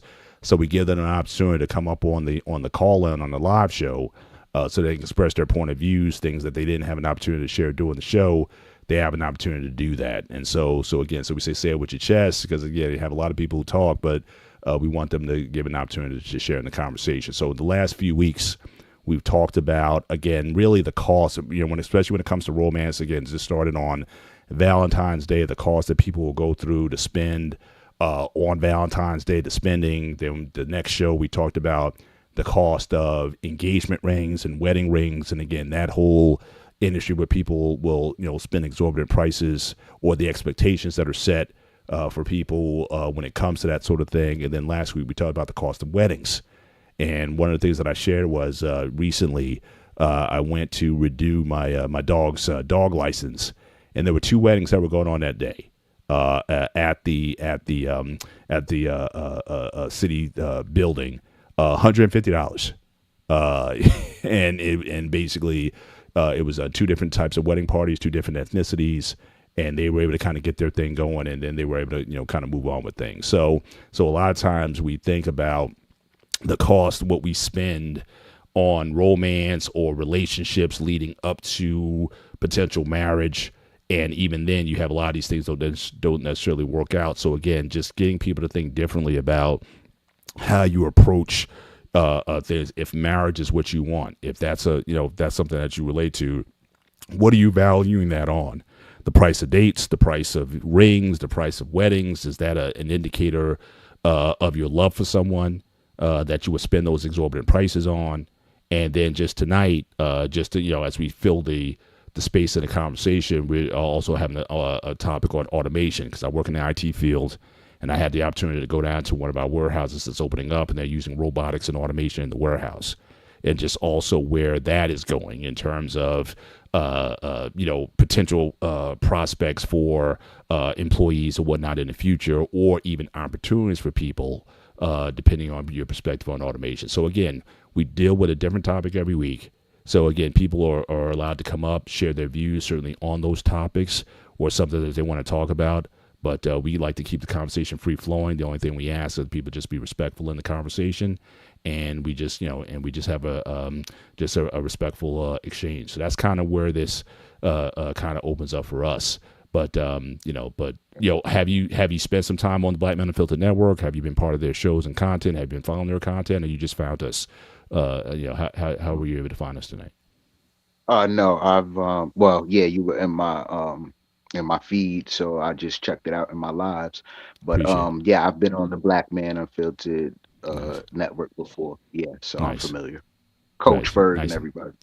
Oh yeah, that's my guy. In fact, we do a show on the Sparta HQ network. We do a show called Next Gen Training, and basically, both, he has a coaching background. I also have a personal training background, and so we have a passion certainly for young people, and so a lot of our show content deals with how young people can be better, how to improve your social skills, job and employment prospects and whatnot. So we kind of put together a series of shows on that. But Coach is a really good guy, and so I'm always privileged to share a show with him as well. And we just came together on that as well. But again, good dude, very good dude. Absolutely. Yeah, absolutely. Yeah, that's great stuff. I mean, to inspire the kids, and they're the future. So that's definitely great stuff that y'all guys are doing. Yeah, yeah. I think, like I said, he's always been passionate about it, and he just got back into coaching this past year. He coached 6th and 7th grade basketball, and You regret that one. it almost took him out. but You but it's regret just that one. he did. But the interesting thing, but what he told me at the end, when those seasons were over, those kids all came up to him and they hugged him and embraced him. Like a lot of times, especially with the OGs, a lot of times we don't think that we're necessarily making an impact, when in the end we actually are. And so, Oh, so again, definitely. so I encouraged him to. Now again, coaching might be just the stress of it, certainly get there. So to do something in another space or arena. But I think him, just like myself, we're always going to have, and I've always used the training space, especially working with strength training and whatnot, to work with young people as well. Because what I like to do is I like to employ principles of success, spiritual principles, even to help people kind of overcome things, overcome barriers and whatnot. I've had clients who, couldn't do a pull up, a chin up. And then I got them to a point where they're doing like 10 chin ups. And, and then the feedback a lot of times I get is like how that helped them, not only just physically, but how that helped them in their careers and how to be more assertive and self-confident in kind of what they do. So we've always had a space for that. And I know one of my sort of my post-retirement goals that I have, one of the dreams that I have is I wanted to kind of create a space for young people. Like I have this mindset for boys 12 to 18 years old, to set up a space. I don't know if you recall, like you used to have these programs like these, not boot camps, but you kind of, you take a kid out of an environment, you put them in a place where they can kind of grow and learn and exercise and do certain things. You can impart certain skill sets to them. So that's always been sort of like a post-retirement dream of mine, that I really want to get some good brothers together that can be well-versed in certain topics and really work with these kids. A lot of these kids don't have fathers, and really kind of give them some knowledge on certain topics that help them as they matriculate through their teen years and enter to adulthood. So that's always been something that's been certainly it's in the back of my mind, and certainly something I'm looking forward to doing in the near future. And I'm really trying to encourage, especially with the Gen Xers. Like I said, I know a lot of guys. When we were in college and whatnot, we were so active, and we got caught up in our careers and whatnot. But I'm still saying to them and trying to encourage them that there's a lot more we could be given. And for a lot of the guys who say, "Well, where did Gen X go? Gen X failed us." We're not trying to keep playing that narrative. We're here to help. We're here to listen. Are you willing to relate and work with us? And so again, our arms are open to receiving certain things, and willing to hopefully bridge some of these generational gaps that whatever happened between Gen X and millennials or Gen Zers or whatever. So that's always just been something that's just been like I said, a fire in me that certainly I want to see perpetuated. But yeah, just like when we got together, we were like different, but at the same time. That's why we created the show. We can be different in the same time, and live in an equal space, out hating each other. Right. Yeah. I agree. And I think and I think really where the show originated from was, I thought the conversations got a little bit too toxic, especially in the last 18 months or so. And so when Peter came up to me and wanted to do a show, it was more so about how can we talk about the world. Again, we come from very different cultural backgrounds. How can we talk about things in a respectful fashion? How people can have a conversation, because especially the way with YouTube, the algorithm works a lot of times is, the most intense conversations, the most intense yelling and calling each other every name in the book and all that kind of stuff. And that gets heat, and that gets views, and that gets clicks. But we want to kind of pull back from that. And we wanted to have, a space where thoughtful individuals can come and have a conversation and not, be insulted or overly criticized for, having a different point of view or whatever. And me and Peter, we don't always agree. And that's the whole idea, the gray area, me being black and him being sometimes white. He goes back and forth on the Greek thing. So in terms of, sometimes he'll say Greeks are white, sometimes they're not. You must be Shut the fuck up. So he'll always go. So we kind of had that kind of dynamic exchange. But where the show also comes from is a lot of times with these issues, when people find so passionate on things, what I find more times than not, if you listen, a lot of people aren't necessarily far off. People want to look at things in black and white. More times than not, there is a gray area that if you can just get rid of the rhetoric and you guys can come to a mutual understanding of each other, that's a good place to be in. So the gray area for us is not only the conversation, it's also the tone of the conversation and just really seeing how connected that we really are, even though we come from different backgrounds. Me and Peter, had a lot of things in common, a lot of shared backgrounds and whatnot that's allowed us to become friends in this space. And we've actually had the opportunity and the privilege to meet personally on many occasions. In person and spend time and break bread with one another. So this is one of the better uses of the space. And so again, we like to kind of foster that kind of environment through the show that gives people an opportunity to be heard, in these spaces. So that's really sort of the genesis of it for us. And so far, we're on our third year now. How long have we been? I forgot how long we're doing this now. So about 3 years into our 4th year. It's amazing. It's been a while we've been doing the show. How the time goes on, the number of shows that we've had, and and we like, at the end of the day, we like each other and we like having the conversations, and we're appreciative to BMU for giving us this platform to have this conversation, and we hope we've certainly given value back to the channel. Absolutely, well said. Yeah, definitely. But anything else on your mind tonight, as far as any opinions or thoughts you may have on the topics that we're talking about, or anything that's on your mind you want to put on the floor? Well, yeah, I feel like inspiring. I'm a black man, so I just talk from those perspectives a lot of times. Sure. And just trying to inspire black men to think better. We're into the red pill conversations and stuff, which is, seeing the reality of things, of life and things like that. So,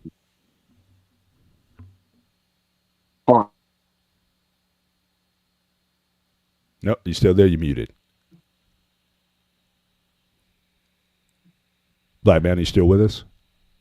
Okay, I think he's muted for now. If you get into a space we can kind of come back up, you can certainly pick up where you left off.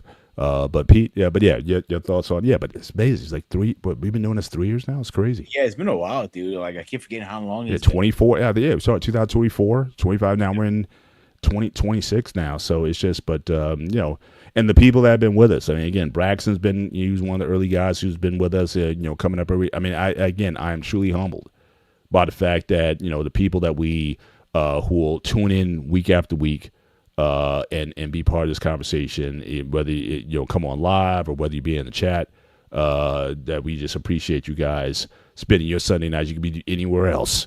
But it doesn't matter if it's the football season or whatever's going on, that you guys choose to certainly break bread with us, so we don't discount that. And then Lost, I mean, or the new name, I gotta get used to the new name now, but Lost, who's certainly been a godsend in all these spots, just with his temperament, his mindset, and certainly what he brings to these spaces. So anytime that he has the opportunity to be part of the conversation, he is always welcome, and he'll always have a seat at the table, certainly in this space. But yes, Braxton, you certainly are one of the youngest guys right here. But we, again, we appreciate you being here. But certainly feel free to hop up on the show, and I want to know, like, what a young person like yourself, like, what is going on in the minds of young people, especially with everything that's going on now today. What do you think about automation? And that's something we talked about earlier, that, like I said, I had the privilege of going down into a warehouse, and they're starting to employ automation that is scalable. So again, I think we're starting out with,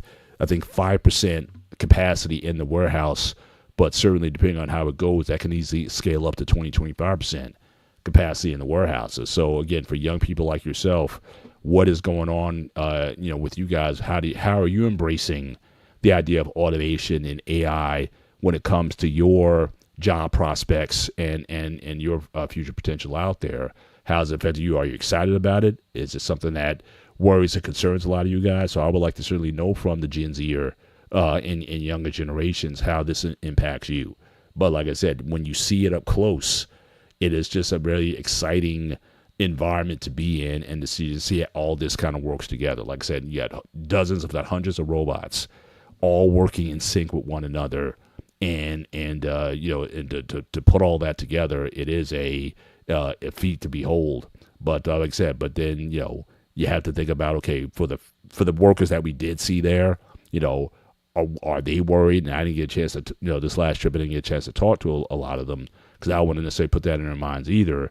But again, are you excited about this coming in? Or do you get concerned about at some point I may be replaced one day because of these machines that are coming in, or are we essentially training my replacement, and my replacement is going to be a robot? I mean, that's got to be something that for a lot of people they're thinking about and whatnot. But I know, Pete, I know you're a chef and whatnot. But do you think that automation, or have you seen in what ways automation may be affecting those in the culinary arts, where you have again machines that can do certainly a lot of things? You use a lot of machines in doing what you're doing. So again, realistically, what do you think is the prospect for, could a chef someday, go back to Star Trek, right? You went to the food replicator and says, look, I want this, and the machine just kind of spit it out, So what do you think of that? Actually, we have called like Electrolux is called. It looks like a big ass fridge almost, but it can do multiple things. Except having one piece of machine, this machine replaces a lot of thing and error out of people. Right. For example, if you want a steak medium, you put it in, shove the thermometer, you program it, you walk away.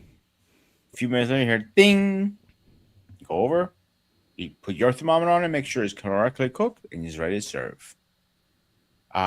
Rice, same thing. It's very automatically. Hit the rice button, walk away. Mm. A lot of things are automatically now right in the kitchens. We don't realize that.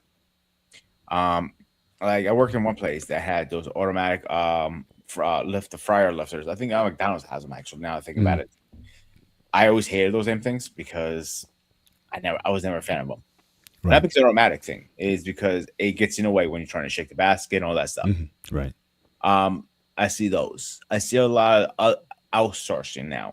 Like for example, except us cooking, let's say a pork, we will get it in a bag, cooked off already, and just steam it up and just serve it in that barbecue. There's a lot of that going on in the field now. A lot of things, you don't need to cook or butcher yourself anymore. Right. It's going to be starting a dying art. Like recently, I actually learned how to butcher fish. I never had a butcher fish till recently because fish, it was something that always comes in pre-butchered for us. Yeah. But we have a policy, non-frozen products. And I looked at my boss like, how the hell are we going to do that? I'll show you. And we're working on that. Same thing with meat. We butcher our own meat and all that stuff because the quality of freshness is there. And you can't get that when you have a pre-cooked stuff or pre-sliced stuff and everything. Because if you get pork chops, 9 out of 10 times they're coming in frozen versus cutting yourself. So that is done art. But the first it's kind of a hard balance because they want it fresh, but they also they want us to order everything pre-cut and stuff like that. So it's gonna play that juggle gaming kind of thing. Right. And it just will my job ever be automatic? Yes, it's going to be fully automatic at one point. I already see it coming. It won't probably be my lifetime, towards the end of my lifetime, maybe a little bit, but definitely a couple of generations from now, it's going to be fully automatic. You're going to go in the kitchen, going boop, boop, boop, boop, boop, boop, boop. Ding. My tray's ready. So it would seem like Star Trek or any other food maker thingy you see on any sci-fi show. Yeah. The Jetsons. Go ahead. I'm sorry. No, I was just saying the Jetsons and things like that, where we see like Yeah. a futuristic world. So I just think automation, everything that we do is to make things easier for us and to make things Mhm. quicker, to be time Right. efficient, to cut time. Right. So these are those are things are all welcome, in society that help us, with our jobs and help us get through our day easy. No question. No question. But I think really the question for us then is, if we get to a point where we have all of these things done for us, what then is going to be our purpose in the world and in society? What is man going to do when it comes? So we don't have to go out and cook our own food. You don't have to go out and go into the forest and chop wood for yourself or whatever. They're going to have they already got machines and robotics doing that, cutting down trees and things of that nature. So again, how is man going to define himself? Because I think for forever a lot of us, we define ourselves by our work. Whether it be mundane physical labor or what have you. That's kind of how we identified ourselves. And you see a lot of times when they're out of work, it's not just that you don't have a job, it's like you don't have a purpose. And so what is certainly for the man, what conversations do you think Black Man is Fair, what kind of conversation do you think we need to have in terms of how does a man define himself and what his purpose is outside of his work a situation, and can that purpose be something that's even greater than that work? And is it better for us to start thinking about those things now versus when you don't have something and you have to get something together? But I've seen a lot of guys, they come apart. I mean, it's like 1 month, 2 months, 3 months, 6 months out, 12 months out. And I know guys who refuse to even consider themselves outside of something else. So it's like guys who are like, mid level management or what have you. And they're like, I'm not taking a step back. I'm not going to go bagging shelves in a warehouse or something like that until something comes up. My thing is, you need a reason to get up every day. And so until that door opens for that next opportunity, would you take it? And I've known guys who sat on the sideline for over a year, did absolutely nothing. The unemployment benefits ran out because, again, mentally they cannot see themselves in any other way. So what do you think is the sort of conversations we need to be having with men, in particular Black men, certainly for the two of us, but for any man for that matter, in terms of redefining what it means to be a man and what it means to have purpose and what kind of purpose we can have?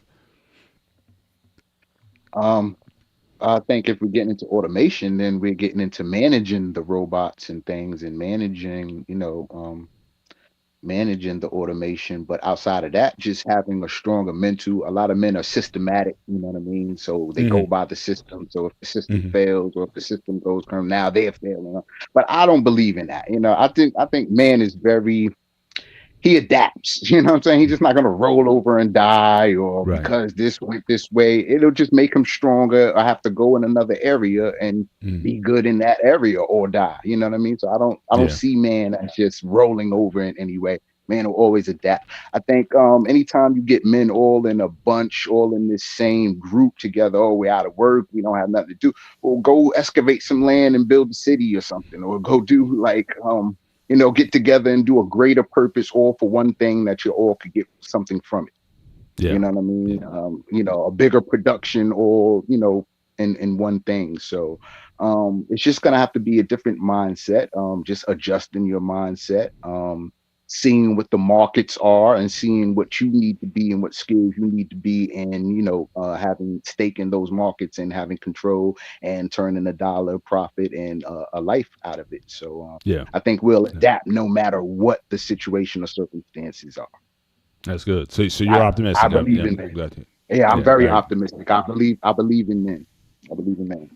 Awesome. And I think, and again, that message in of itself, and I know that's something that a lot of times I'll be on, because again, when I start to hear the sort of the melancholy I kind of like to want to shake guys up sometimes. It's like, it's like, oh, well, things are so hard or whatnot. But again, I think men have to be built at all times. I know on the show that Coach and I do, Coach Ferg and I do, there's 4 elements that we always talk about. We talk about your physical health, your intellectual health, your emotional health, and your spiritual health. And I think those are areas that you need to be advancing in at all times, regardless of what your age, what your age is. And so, usually, when I hear guys who lament about the problems that they're having, that tells me right there that they're not necessarily putting the time in to develop in those other areas to overcome those problems. And so, those are things that I'm always encouraging men to do, is to overcome a situation, like you said, adapt to a situation, find a solution for a particular situation, but don't just sit in your rut or complain about your lack of something. You need to get into something until, again, those opportunities are start to manifest themselves. So I definitely agree with you. And like I said, it's weird. I've been in certain rooms, certain conversations as of late where I've heard some of that mindset, and it wasn't necessarily my place to kind of interrupt some things, but some of these guys I just want to kind of to shake out. And usually what I find is that when I'm hearing that though out of those 4 areas, something is not being worked on at all. And I think all of those areas need to work together. It's hard sometimes to think about your intellectual, emotional health when you're physically not well or physically not able to do certain things. I think it all kind of works together. So I'm always going to encourage men to take care of their physical health, to be fit. Again, there's different modes of fitness, but to be fit, to be learning something every day. Don't just fill your head with entertainment, but try to learn something on a daily basis. Work on your spiritual, whatever your spiritual source is or what have you, always be striving to work on that, and to, again, get a hold of your emotions, because I'm not saying men, we're not allowed to be emotional. We are, but you need to be able to control your emotions and think the right thoughts.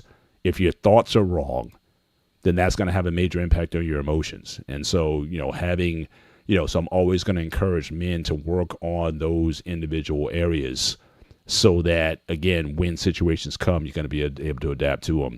But I want to bring my guy up. Certainly our guy Anton, Jersey Strong, Jersey Stand Up. Certainly been waiting for you all night, but I'm glad you were able to make it on. Certainly as we start to land the plane. But how are you doing tonight, sir? And welcome to the show.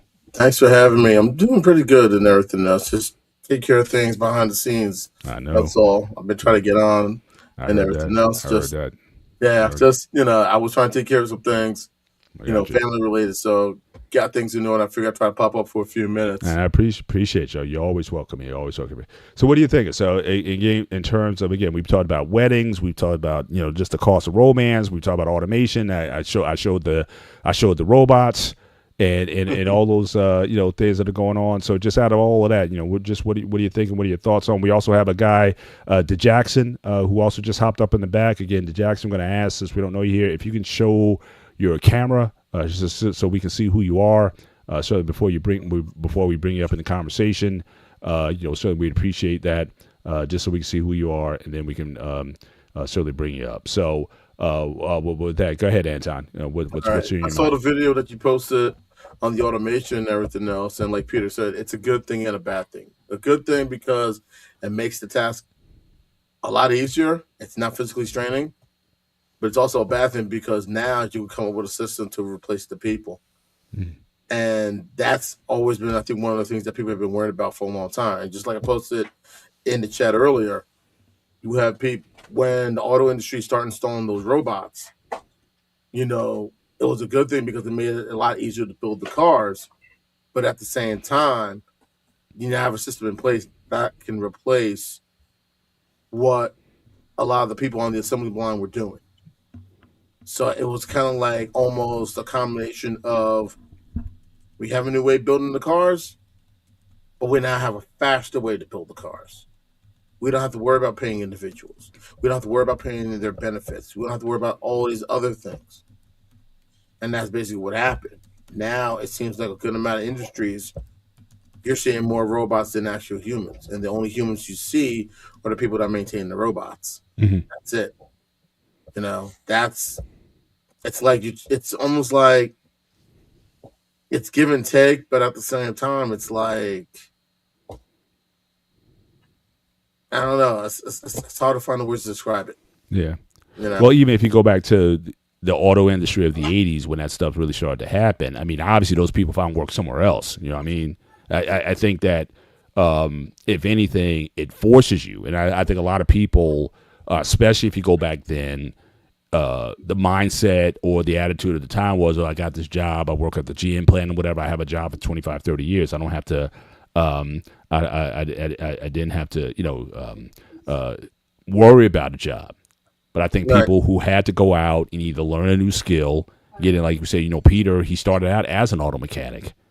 Then he became a bartender, and now he's a cook. Now he's a chef.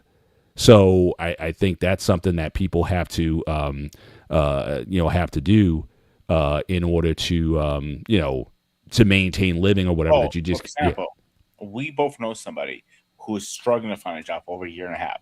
And as many times we spoke to him, maybe looking into a different field, he refuses. He's stuck in limbo. Oh, wow. At some point, you need to find something else.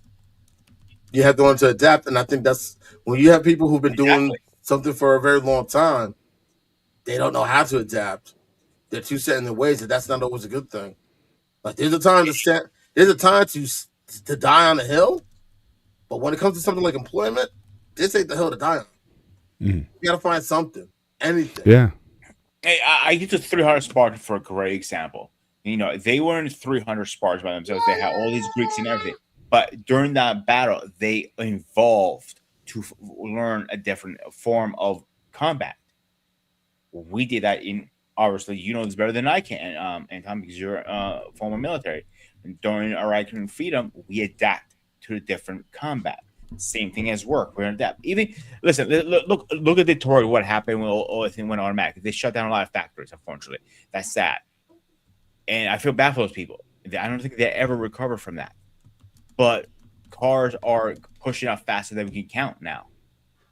So those people didn't adapt, or did they? I think they did, because we would be having a different conversation with Detroit right now if they didn't adapt. You know what I'm saying? True. And That you're is saying, "Oh my God, Detroit is a ghost town." People are not gonna say there's no work. Something else. Another example: Bethlehem. There's a place called here, Bethlehem Steels. Was one of the I heard of largest them. steel mills of America, I think, is it? Yeah. And they were finally shut down. They still have, the town is still breathing. It's still living. It's still kicking. Yeah.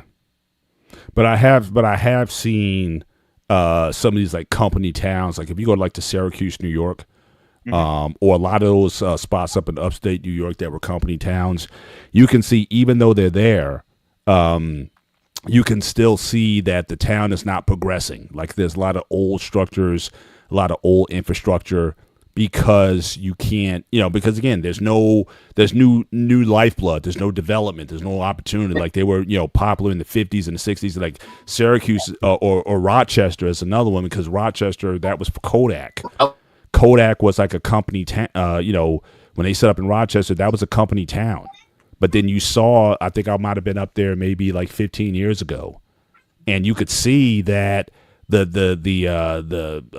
Kodak itself wasn't developing anymore. I mean, they were actually getting replaced by digital, and you could see its impact on the town because they employed a good portion. I mean, a lot of the lifeblood of the town was through those company, those companies. And so, again, where they are now, I'm not saying that a lot of people have they left the area, but sometimes that's what we got to do also. Like I'm a Steelers fan. Why there's so many Steelers fans throughout the country is because, again, the Steelers, because they were a steel town, when steel mills shut down, they took their fandom for the Steelers with them. So they resettled in different parts of the country. But that's why you have all these Steeler fans, Steeler Nation, because of that exodus, that they never gave up their devotion to the team, That is so true. even though the steel industry gave up in the 70s. But that is true. yeah, but I'm going to bring on to the chat. I just want to bring it to the comments. So again, Jackson, I know you've been having problems with your video, but I want to give you a shot to be up here. Jackson, can you hear us? Can you just chime in? Hey, can you hear me? Yes, I can. What's going on, sir? Okay. Okay. Thank you very much. Thanks for joining. Try better next time. Want to have that, but in any event, but like I said, people adapted because of the the situation. Yeah. So there were places. I mean, like you were saying about Bethlehem Steel. Like a lot of those people were from Pittsburgh area, and then now Charles, they moved to different parts of the country. Anywhere you go around the country, you're gonna find a Yinza. No ifs, ands, or buts about it. Yeah. You're always gonna find a Yinza. Yeah. And you can tell someone. Look at the area I live in right now. This was a ski resort 101 at one time. Yeah. And it bloomed like crazy in the last several years. Definitely Mount Pocono in the last 5 years. I literally drove up there a couple times. Like, I don't recognize this area. And I was up for 15 years in Mount Pocono. And I was like, wow, this changed a lot. Yeah. A lot of places. Casino up here, things are evolving everywhere. Yeah. And people have to learn to adjust to it. People have to learn to adapt, because if not, you're going to be stuck and you're going to get left behind. And when you finally realize what it is, it's too late to play catch up. Yeah. And like I said, you almost have to. Like I said, I know friends of mine, know family members who is just like they couldn't see themselves outside of the profession or the career that they had. And it wasn't just people who were in blue collars, like white collar jobs, and but they had to get to a point where they had to humble themselves, where they got into another space, and when they were able to do that, they were able to kind of rebuild from there. But I know guys out who sat on the bench for 18 months, unless I got back like into the field of the job or the career that I was in, that they were not going to consider themselves. They, in their minds, they weren't going to lower themselves. Even though they had families to support, you got kids to feed and whatnot. I'm like, look, I don't care. I'll dig ditches if it meant feeding my family. And so that was never going to be a thing where I was going to allow my pride to get in the way of again, what was required for my family to be successful and to have what they needed. So I just think that's just something that, even with all the things that are coming, you got to be at that mindset, or again, you will be left behind. But I think that's a good thing, because I think we need to be prodded sometimes, and pruned, and sometimes that's not comfortable, and that's why I'm always relating it to fitness. Exercise isn't comfortable. I don't enjoy, as much as I talk about it, I don't think I enjoy exercise like that, where it's like, yeah, I'm looking forward to this workout. It's like, it's just a mindset. Like, I know I need to do this. And yes, I'm going to be fatigued. I'm going to be sore. I'm going to be messed up for a couple days after this workout, but it needs to happen. And so that's always just been my mindset, because again, the benefits I'm going to see later, but I gotta toe this line. I got to sow this soil now to see a crop later on. And so that's the way I've always embraced it. And even with the people I work with, sure, if I'm training them or whatever, or even my wife sometimes, it's like, look, we're going to do this or not. You just, again, you do what is required, not how you feel. And again, having the emotional maturity to be able to take those things on, that's really what's important. And so I'm always going to. Yeah. 4 years ago, 3 or 4 years ago, I can't remember how long it was, when I was released from my job for nothing I did wrong. You know what I'm saying? Yeah. And I needed to work, and I wouldn't find a job fast enough, so I gave it 3 or 4 days, no phone call, nothing. What did I do? I got in my car and started driving Uber. I hated the job. Yeah. Because you don't make nowhere near the money I make. What I make. No. That's true.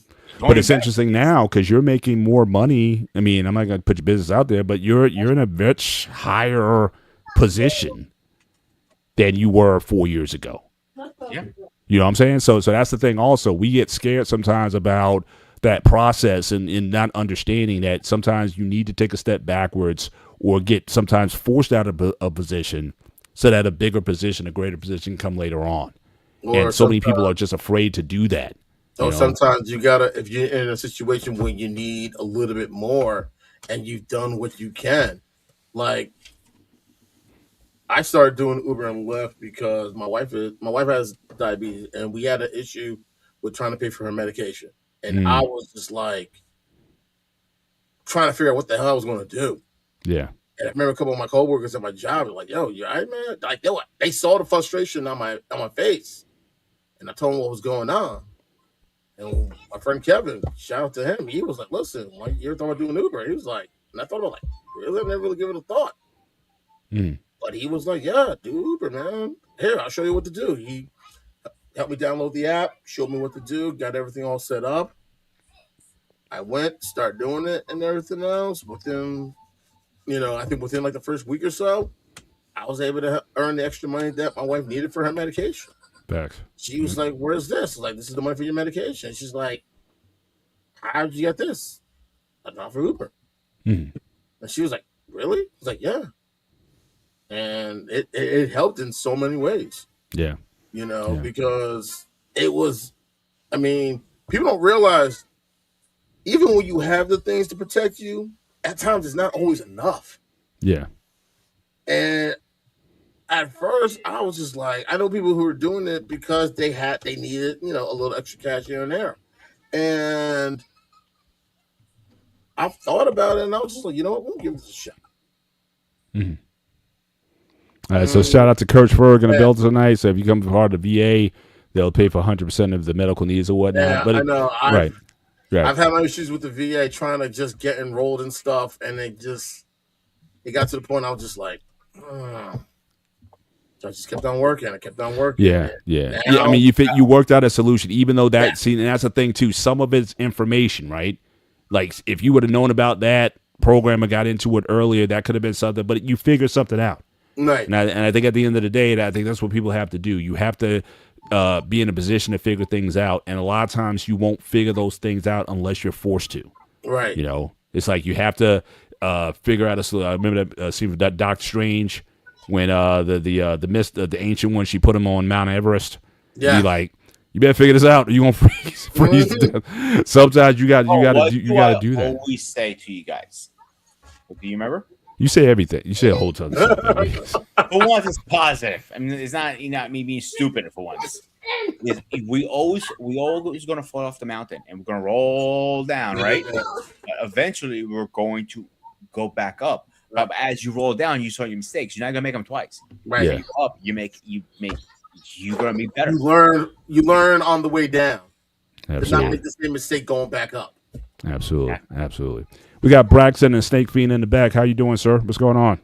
Braxton. I'm all right, y'all, and yourselves. Turn on my camera. Doing well, man. What's been going on with you, man? Nothing much or eventful. It's just the usual, Just and what is that?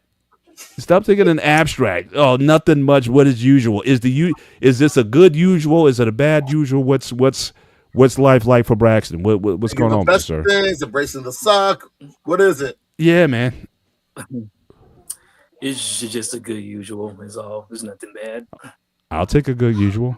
I love good usuals. That's, like I said, I live my life now on good usuals. I keep it very boring, very very basic. So again, I will take a good usual for sure. But Yes, but yeah, man. But what's on your mind, man? Your thoughts on again this convo? We've been talking about automation and robots and wedding rings and whatnot, and all this kind of stuff. So just what's your general take on anything, or what's something on your mind you want to share? Certainly on the show. What's going on with you, man? Okay. Well, excuse me. Well, as for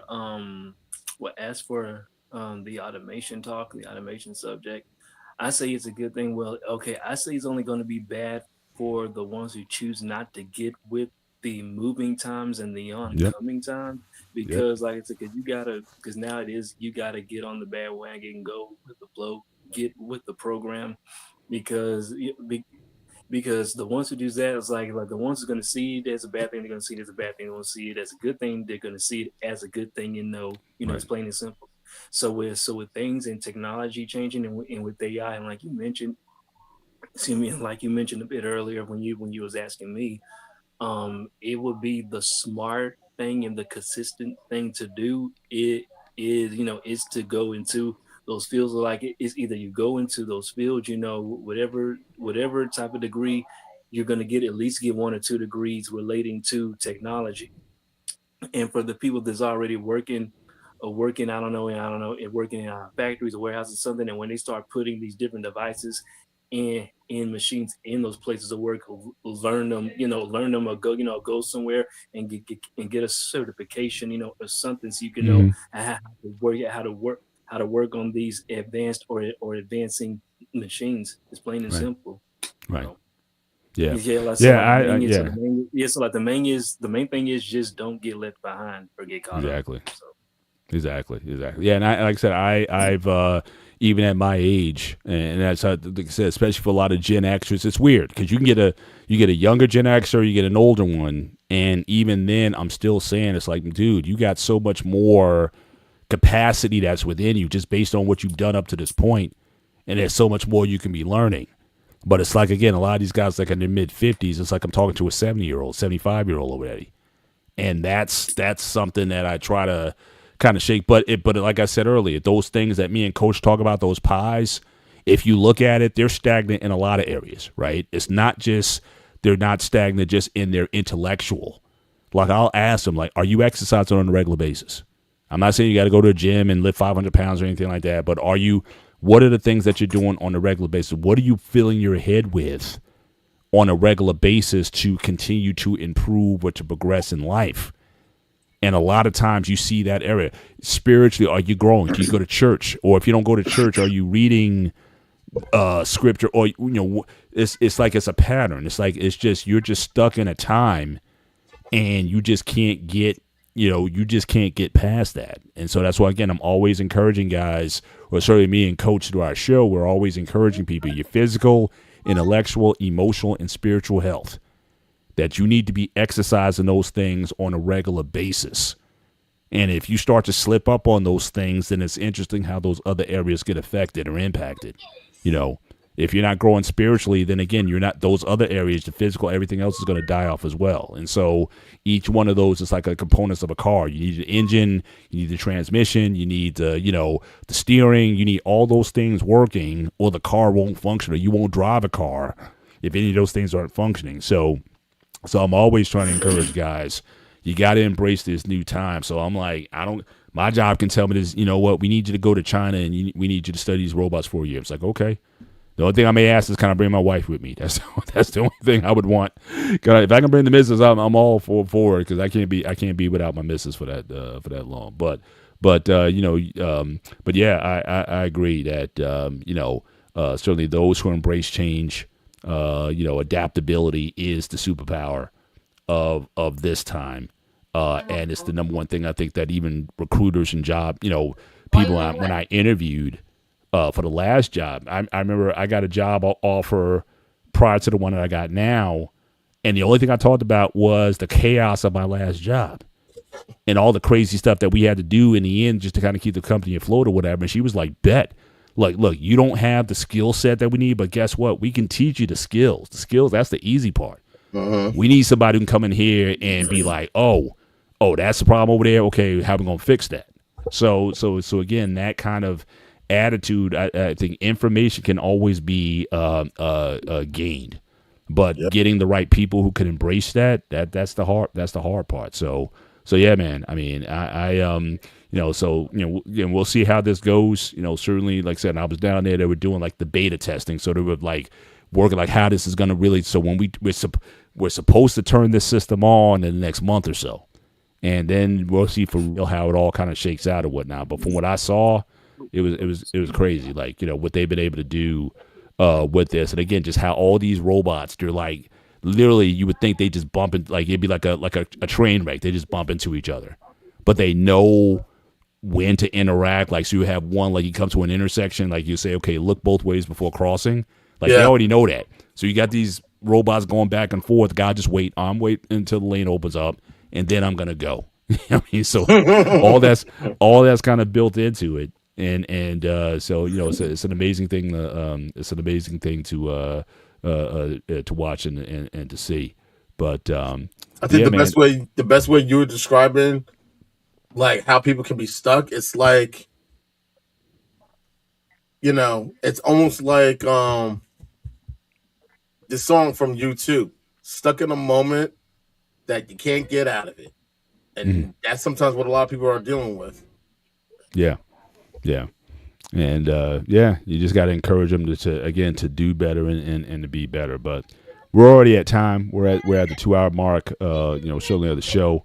But certainly we appreciate Braxton, Anton. Again, don't be a stranger up here. When we have the lives, again, as soon as you can get on, we love to chat. I love to get to know you a bit better and to see what's going on, because I really am interested in what's going on, certainly with your generation and some of the things that concerns that you have, any topics also that you would want us to cover on the Gray Area Show. We're always soliciting for topics, and so any things you want us to cover or bring up for discussion, you're more than welcome to submit your ideas and whatnot. We'd love to entertain them, and but we just appreciate you guys, because you guys have been rolling with us basically since the start, and we appreciate the support that you give us every week.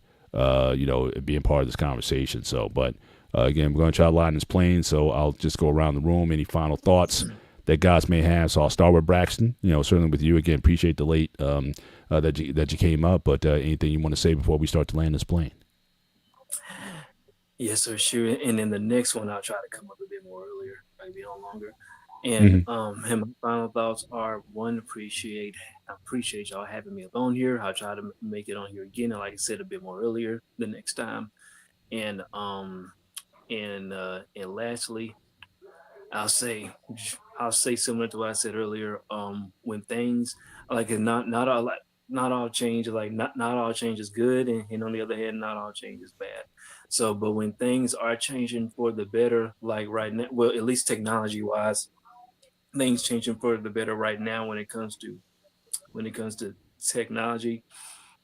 Just just learn it, study it, figure it out, and learn how to use it to your advantage, and then then sooner or later you'll be able to make to make a living off of it, because like with right now with with all these different apps, social media, and here on YouTube, people are using that for an extra source of income, because in the way things are now, at least here in America, it's smart to have either maybe 2 or 3 streams of the different income, Yeah. coming to you, and all, now you shouldn't need now you shouldn't need to have 2 or 3 streams of income, but yeah, but that's all thanks to the ones who are currently running the country, and that goes on both political sides, not just one. Mm-hmm. And but still now, but even still, even though things might not be as smooth due to them, but still it is on you personally as a citizen in your personal life to make things better for yourself and to get yourself together. Don't look for a politician or anybody else to make things better for you, because first of all, you want things to go better for you, then do better. So if you want better, do better for yourself first, plain and simple, first and foremost. And yep, so that's pretty much it. So just get with the times, pretty much. And don't be Appreciate afraid the to wisdom, change. brother. Absolutely, that's wisdom right there. And again, wisdom can come from anyone and from anywhere. So again, we appreciate those thoughts. But Anton, any final thoughts on your end? My final thoughts is there's a lot of things that's going on now, and just like what Coach Ferg told me, you got to learn to adapt, improve, and overcome. That's something that we both learned during our time in the Army. You got to learn to adapt to the situation. Sometimes you got to learn to improvise, and you're always going to find a solution to every problem that you have to deal with. Facts. All right. And I think the one thing also people have to be willing to do, be willing to change. Be willing to try things different. Try doing something outside of your comfort zone. No one's saying become someone you're not. People are saying learn to become a better version of who you currently are.